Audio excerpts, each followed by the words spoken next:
And it seems to be recording.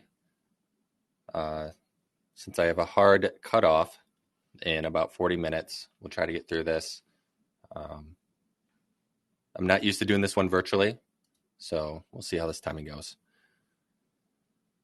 Welcome to my talk, Deliver Like the MAANG. And in this talk, I plan on talking about the things that companies tend to be missing when they're going into their agile transformations or their agile journey in general. We tend to focus a lot on leveraging frameworks that are very process heavy, very people oriented, but it seems like we still struggle in the industry to be able to release as fast as companies like Meta or Facebook, Apple, Amazon, Netflix, and Google. And that's what MAANG stands for, is the big tech companies, formerly known as FANG.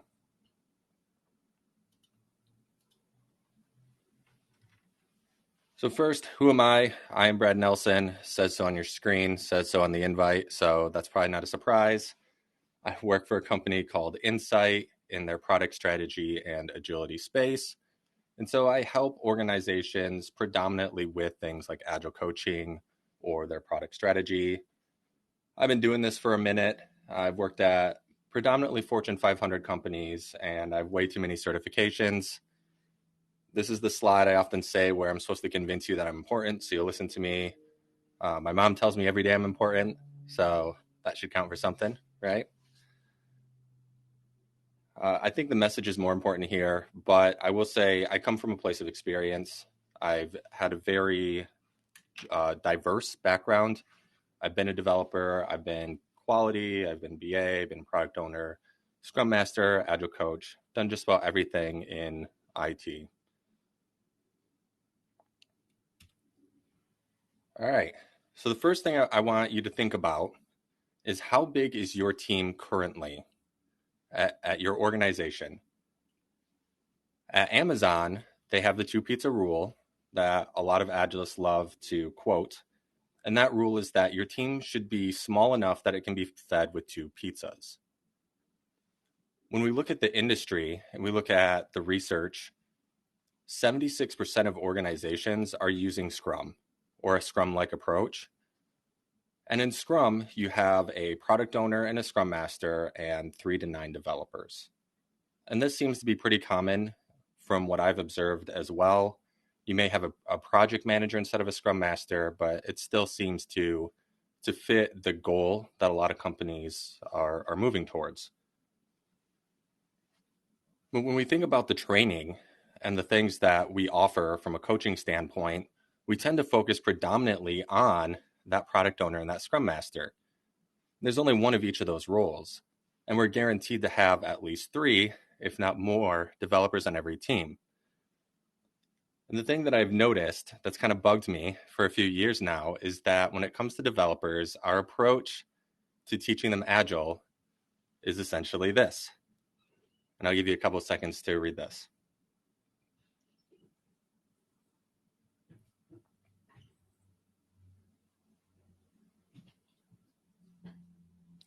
So this is a meme that I made that captured my observation and my feelings. And it's really that, we just tell developers figure it out. We don't really give them guidance. And then we give them examples of other companies that are already doing this.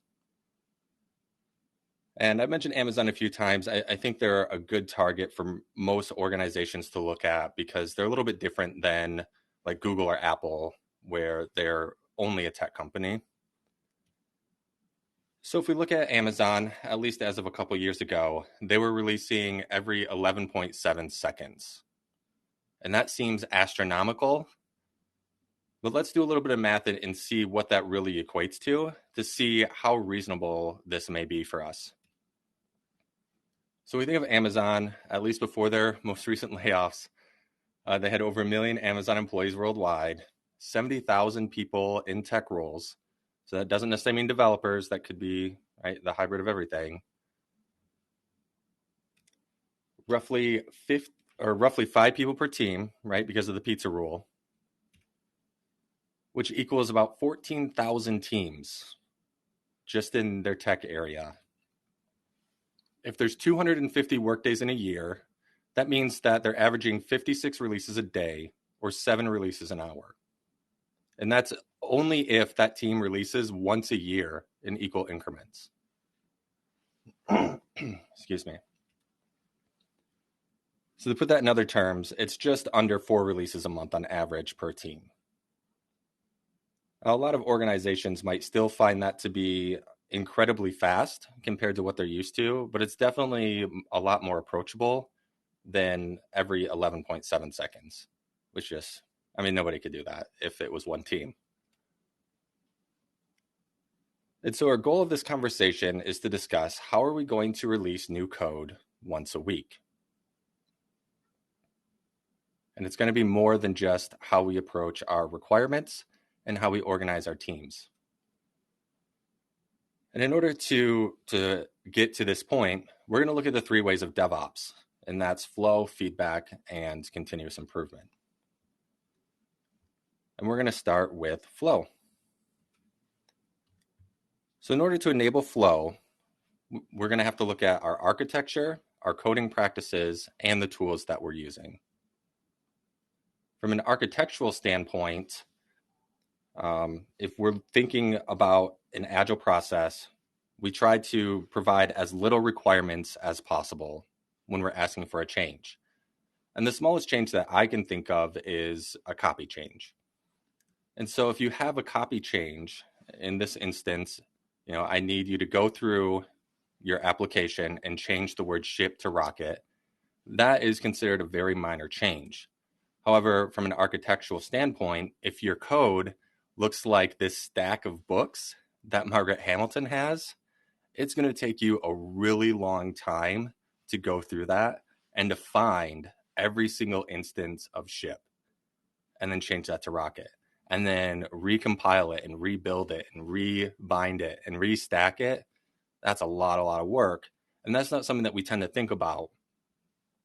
And so if you've ever worked with a team and they're like, well, I can't release every week, this could be why, because they have a monolithic system that was built in non-agile practices. And so what we really need to do is we need to take this monolith and we need to break it down into smaller compartments. And that's known as microservices. There's definitely, I don't love the term microservices. I like to call it like right sizing or right services, because you can definitely make it too small. But if you want to dig more into it, the term is called microservices.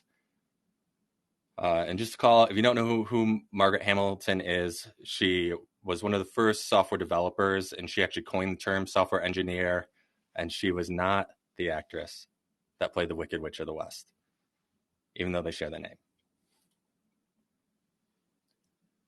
All right, then the next thing we want to architect for, or we want to use architecture for flow, is in how we organize our stacks, our technology. And if we leverage Conway's law, how we organize ourselves and our people and our teams is going to affect how we organize our solutions. And so the first step that's pretty common is to build stream teams. Some people call them product teams.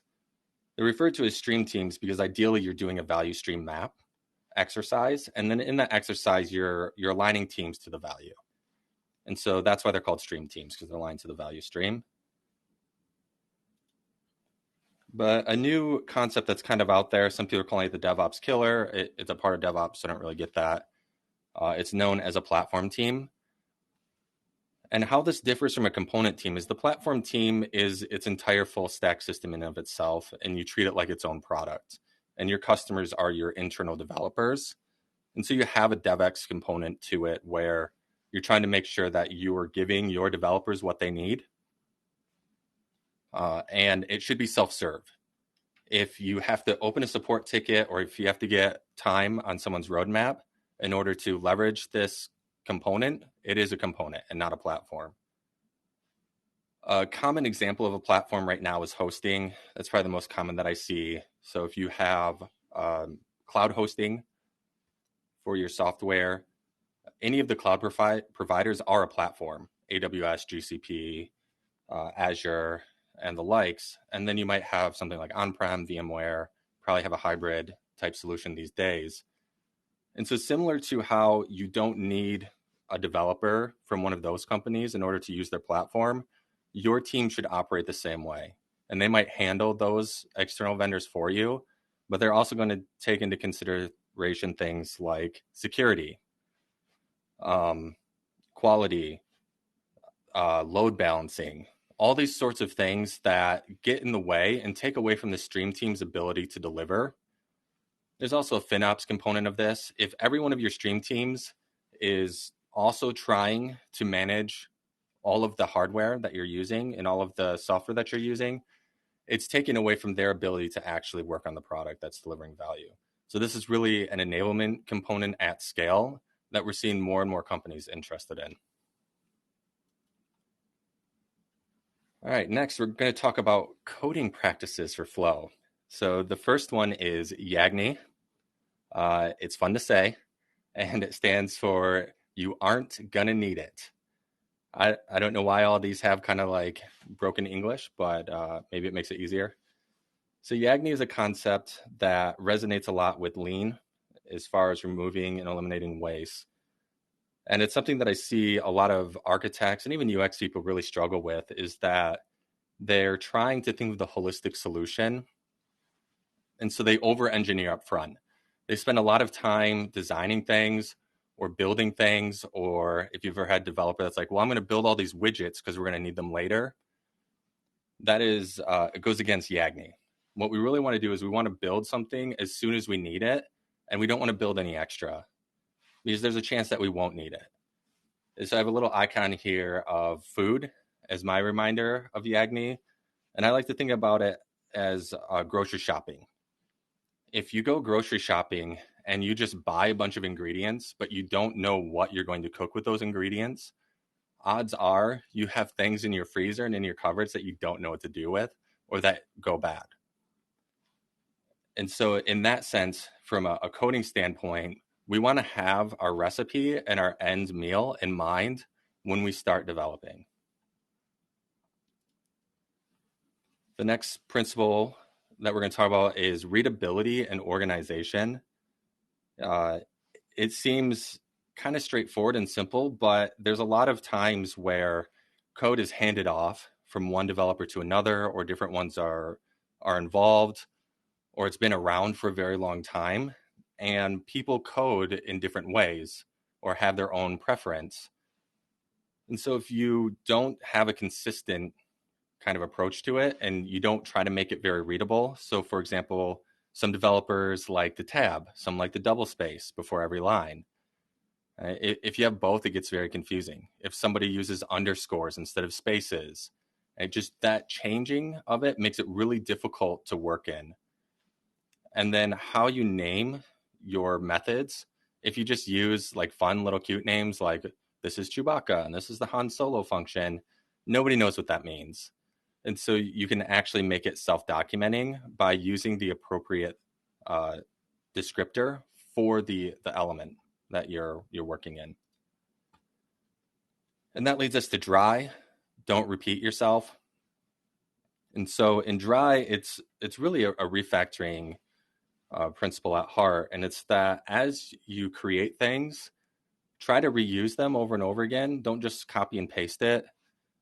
And as you have components that you've already created where you need to leverage them somewhere else, that's a good opportunity to break that out into its own thing. And the reason for that is that it prevents you from having to make multiple changes in multiple places, which increases cognitive load and just makes it really difficult when you're like, I don't know where to change this. And so it creates what's called a shotgun surgery, where you have to try to hit multiple places at once for a minor change. I touched on this briefly with readable and organized, but standardize your formatting. It doesn't really matter what it is. You know, an example of an industry one is MVVM. Whatever it is, use that format and make sure all of your developers understand what that is. KISS, keep it stupid simple. Right? Don't over-engineer it. Try to keep it as simple as possible. There's lots of stories out there now of the hero developer where everything's so complicated that they're the only person that knows how to fix it, and even they don't really know. And as soon as they get rid of that guy and they just rebuild it in a much simpler way, it may not have all the same bells and whistles. It may not be as eloquent, but it just works and defects are low and all of that. So don't try to over engineer it. Try to keep it as simple as possible. And last, certainly not least, and not all inclusive, version control is another big thing that your organization can add if they don't have it. I know a lot of organizations have been using version control for decades. I know ones that aren't using them at all now. The most common one today, I want to say 95% of developers are using Git, which is a repository system that allows multiple developers to work on the same code base at the same time. And that's what enables the flow. If you have files just sitting on a server or someone's laptop, only that person can work on it. And that's not desirable. So you want to leverage tools that enable multiple people to work on your code at the same time and handle the merges and all of that stuff.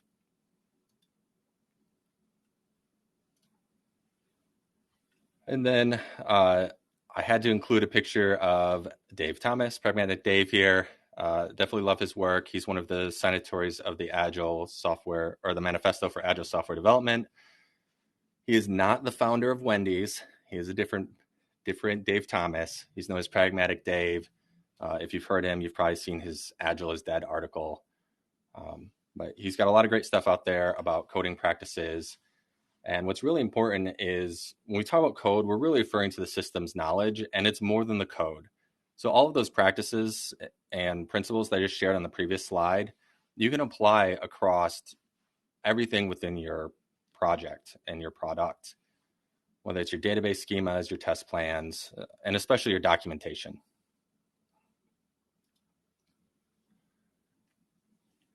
And then last section for flow, it's our tooling. So if we think about our basic development process, it may vary, may be more in depth, but typically you have the actual act of coding, and then you have to build it and merge it with the other code. Hopefully you're testing, and then there's actually an act of deploying.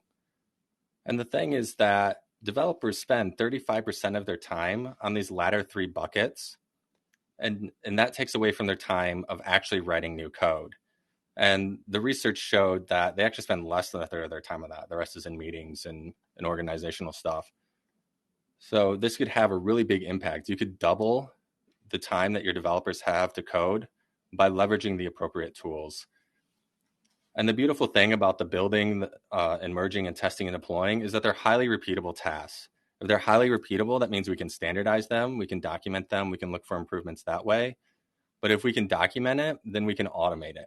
And we can write scripts that handle all of these things for your developer. And that eliminates waste in the fact that you might miss something, because humans miss things. But also, a machine can do it much faster than a human. So you can automate the steps. You can run through it in milliseconds as opposed to minutes or hours. And you do all of this through an orchestration tool. And so it's really a scripting tool that sits outside of your current tools. And that's what we call a tool chain, or most commonly is referred to as a CI/CD pipeline in the industry. I would normally ask if there's questions at this time. Because it's virtual and live chat is not most conducive for that. I'll hang out after in some form for us to talk. And I'm going to keep rolling. So we just discussed flow at a fast flow. And now we're going to talk about feedback. So we think of feedback, there's many forms of feedback, and hopefully you're starting with your users. We can leverage a lot of tools for that, like analytics. We can use surveys and polls. We can scrape our reviews and social media. Right? When I was at Meyer, we used IFTTT to set up a script that scanned Twitter, and anytime they mentioned Meyer, it posted it in our Slack channel so we could see what people were talking about. A lot of it was just about sales and things not related to our mobile app, which is what I worked on. And one time someone challenged someone to like a knife fight in the parking lot. That was the weirdest one. But overall, it allowed us to keep an eye on our users. Feature toggles or flags, that's another tool you can use. It also enables flow in the sense that it allows you to release code to production that isn't ready yet. But the whole point of a feature toggle is you're toggling it on to a set amount of users to get feedback on whether or not that feature makes sense. Support tickets is an often overlooked form of feedback that I see at organizations. Whatever people are calling in for help for, or emailing, or creating support tickets for, that's very, very valuable feedback for you and your team. And then last but not least, actually talk to your users. There's nothing more important than that. Have interviews, do focus groups, leverage a UX person, professional, if you're not comfortable with that. And then internal, sometimes we forget about the people that we work with are the best form of feedback. So peer reviews is a practice where a developer reviews another developer's code. That's made infinitely easier with things like Git, where you can do a pull request and you can review it. A lot of developers, when they start out with that, they're very polite and they just look at it and go, oh, does this look like it would work? Yeah, pass. Really what we're looking for is critical feedback. Why did you do it this way? Why didn't you try this? Oh, I've done this in the past. Did you look at this? And it's a really useful tool for both parties involved. Get feedback from the person that's writing your requirements. One of the things that I typically encourage is to have them be a part of your development workflow and have them actually review the thing before it's pushed to a higher environment, to get feedback to the developers right away to say, oh, that's not how I envisioned it. Quality, if you have a QA analyst, right, they provide feedback. Stakeholders, right, get your stakeholders' opinion. Security, hopefully you have a strong relationship with your security department or engineer and asking them for feedback. And then architects or a guild or any sort of internal group that you have for developer development, for lack of better words, a group where you can run ideas by people, right? Get feedback on things that you're doing, especially larger solutions. And then, since this is more technical focused talk, our code can give us our feedback. And this is the area that, once again, I see organizations kind of overlook. First and foremost, does your code compile? I can't tell you how many times I've had developers just push code through and they don't even try running it themselves. And so I usually, if you have a peer review system, I usually say, very first thing you do is see if it compiles. So if it doesn't compile, don't waste your time, send it back. The next is automated tests. You can automate a lot of your tests to save yourself time. And if you've built them along the way and you've automated them, then they only take a little bit of time to run. And it's a great way to get feedback immediately before you move on and waste someone else's time. Code scans, there's a lot of software out there that will do what they call smell tests. And so they look at the code and they identify flags. So they're not perfect, but it's a good way to kind of have a second set of eyes look at it and say, oh, either there's like the security miss or this coding practice is not there, or you've broken away from your standard and so forth. Similar with security checks. Performance tests, that's something that a lot of times companies would do towards the end of their development of a new feature, but there's no reason why you can't automate that to have it happen recurring. And then monitoring software is everything up. Are people experiencing problems? The monitoring software I've used the most is from Google now, Firebase. In the past, it was its own thing that they bought. And it's a good way of saying in mobile apps, if there's crashes, it actually tells you what code crashed. And then you can set a threshold to say, after 100 crashes, we're going to look into this and figure out what's going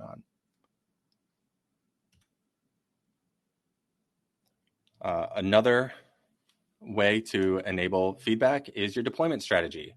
And this can be feedback for your users, but it can also be feedback on, is your code working as intended? It's something that I think more people are aware of now is a beta testing approach. Right? You have your code in your test environment. You elevate it to an alpha environment, which is usually more people in your organization, but not within your team. Although you may have some external people, and then they move to a beta, and then they move to open. That is one way to do a phased deployment strategy. Probably a better one now is called a canary deployment. And how that looks is, I'm drawing a blank on the name of the tool, but basically it sends your traffic to different versions of your application. So as traffic comes through it, it will direct it to the first version of your application, and then you can tell it to divert a certain amount of traffic to your new version, so you can make sure that everything is running appropriately and that everything is going to plan. And then you can get really fancy and actually have multiple versions pass through this. All right, I know I'm moving kind of fast, so hopefully it's not overwhelming, but that is what we had for feedback. And now we're going to move on to improve. So the first thing when we think about our ability to improve is we have to look at psychological safety. And psychological safety is the belief that one will not be punished or humiliated for speaking up with their ideas, for having questions, expressing concerns, or making mistakes. I really love this definition from Amy Edmondson. I think it captures it quite well. And most people don't know that a lot of programmers have what's known as imposter syndrome. So this is a meme that's been circling around that I absolutely love. And I've experienced it myself, even visiting doctors where they're like, Googling stuff doesn't make you a doctor. Well, if you're a programmer, the joke is that we Google everything, or we use Stack Overflow for everything. And so no matter your experience, imposter syndrome is definitely there in the industry. And so we want to promote more of a growth mindset and create that safe place for people to experiment, to learn, to grow. And once we have that, that's going to enable us to have more of a team mindset instead of a me mindset. That's going to enable things like pair programming or mob programming, because developers aren't afraid to have other people see what they're doing. You know, I don't know if you've ever been typing something on stream, right? Like you're in a virtual meeting and you go to type something and suddenly you can't type it all and you can't spell it all. Happens to developers too. And then peer reviews, I mentioned it earlier, making sure that the peer reviews are meaningful and that you can actually give critical feedback is very crucial.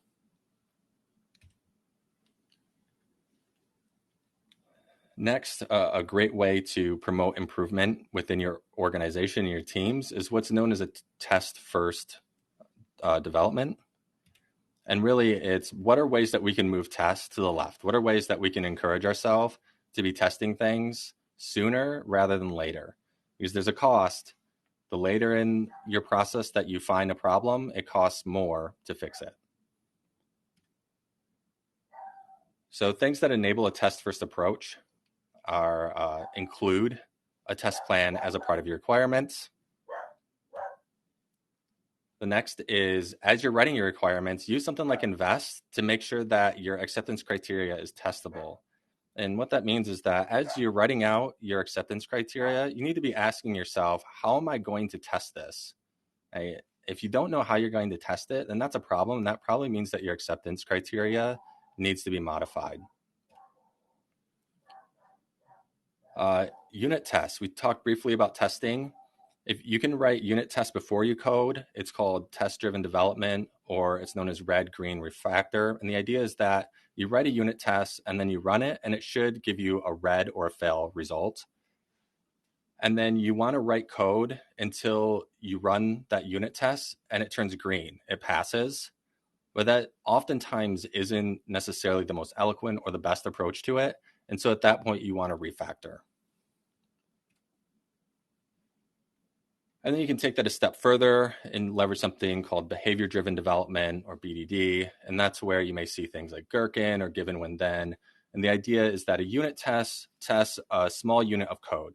Does that code run? It doesn't test the logic. It doesn't test the integrations. And so behavior-driven development is kind of that next abstraction of how does all this stuff play together?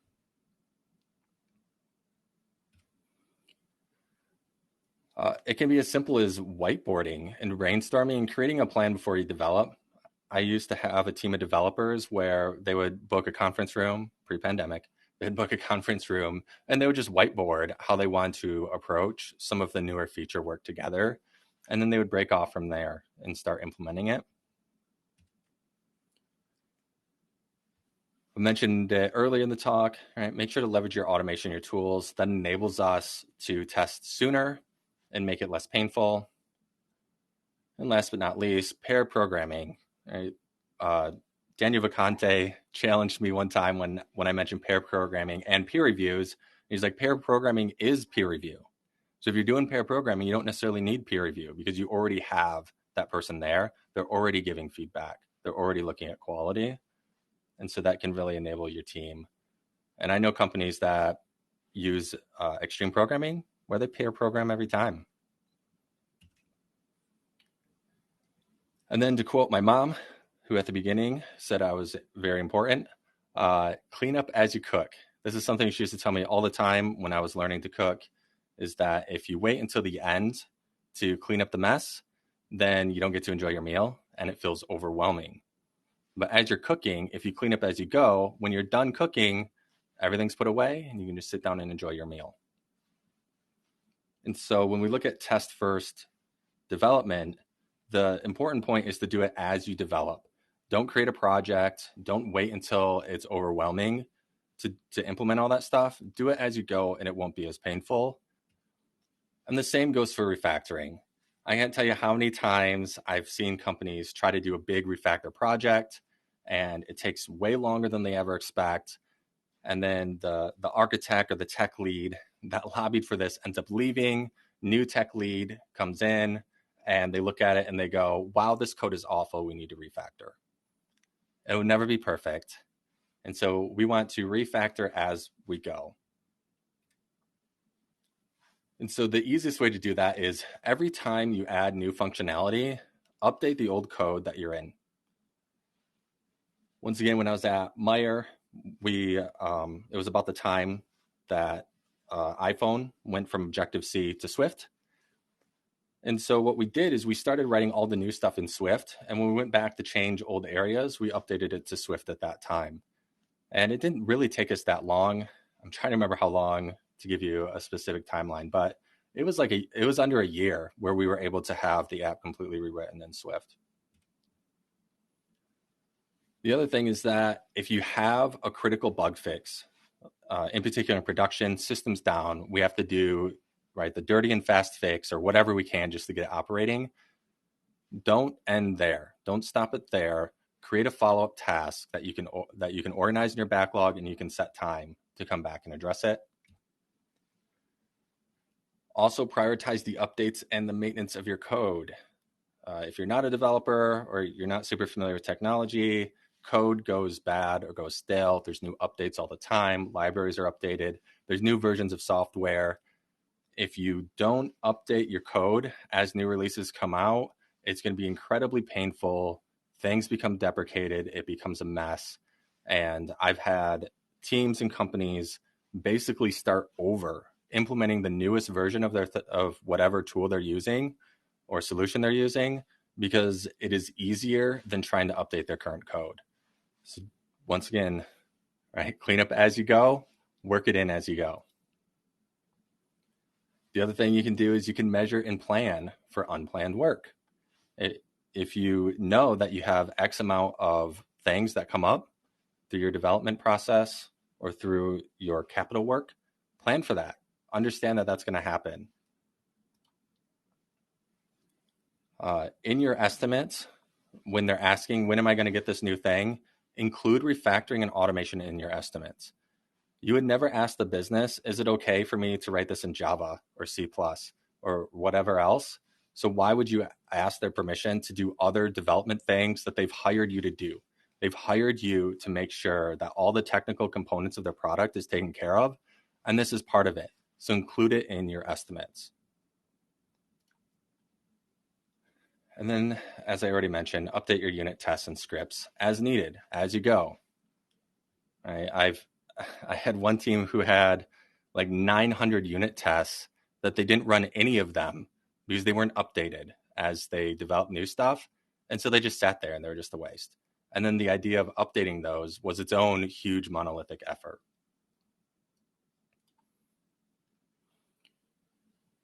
All right. I know we're blowing through this stuff. Looks like we got about 5 minutes left. And we've made it through improve. So we made it to the recap. Hopefully you're all staying with me. Feel free to start adding some questions in the chat if you have them.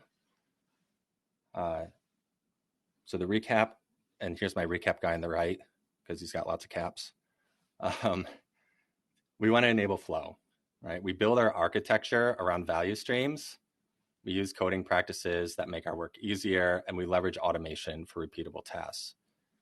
We architect to the problem we're trying to solve to the solution we deliver that enables flow. We don't just architect to technology. Create feedback loops. This is a huge agile premise. Right? It's the whole point of things like Scrum, where we're using an iterative approach. It's to get feedback often. We need to apply that to our development practices as well. So seek the user feedback any way possible, but more importantly, leverage tools, testing and scanning that doesn't require anyone outside of your company to leverage. And last, we touched on continuous improvement. We need to create that psychological safety. It's so crucial. It's so important in anything you do. I don't care what approach. I don't care if you're waterfall.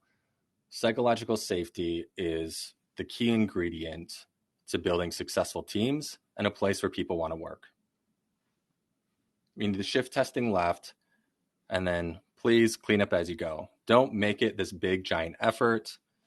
Right? Do a little bit here and there. Apply an iterative approach to your development process, to your internal process, and life will be a lot better for you. And that is it. As I mentioned, I'm from Insight. I forgot to mention at the beginning, in the chat is Drew Podwell, my co-host of our podcast, the Agile for Agilists podcast. You can see my title there, has that listed first. Please feel free to scan the code to add me on LinkedIn. I'd love to talk there. If you have questions, just reach out. I'm a very approachable person. I love to help people. That's why I'm doing this presentation. And I know I threw a lot at you. You can download the slides. There's no barrier to access them. It directs you directly to the PDF. Just use that URL. You can download your own copy. And I can put that in the chat as well.